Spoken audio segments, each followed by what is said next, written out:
अस्सलाम वालेकुम दोस्तों, आज का टॉपिक काफ़ी ज़ाती भी है और दिलचस्प भी। औरत के ऊपर बैठने का अंदाज, यानी जब औरत मर्द के ऊपर बैठकर खुद अपनी रफ्तार और जाविया तय करती है। क्या इस पोजीशन में औरत ज़्यादा लुत्फ अंदोज होती है या फिर लेटकर यानी मिशनरी पोजीशन में? बहुत से मर्द ये सोचते हैं कि जब औरत ऊपर होती है तो वो खुद को एक मलका महसूस करती है, लेकिन हकीकत ये है कि ये हर औरत के लिए मुख्तलिफ होता है।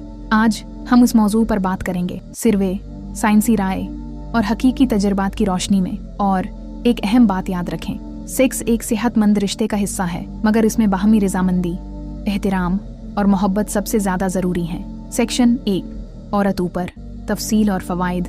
सबसे पहले समझते हैं कि औरत ऊपर का मतलब क्या है। उसमें औरत मर्द के ऊपर बैठती है और ख़ुद गहराई, रफ्तार और जाविया कंट्रोल करती है। उसके कुछ अहम फ़वाइद ये हैं। औरत को मुकम्मल कंट्रोल मिलता है, वो जितना तेज़ या आहिस्ता चाहे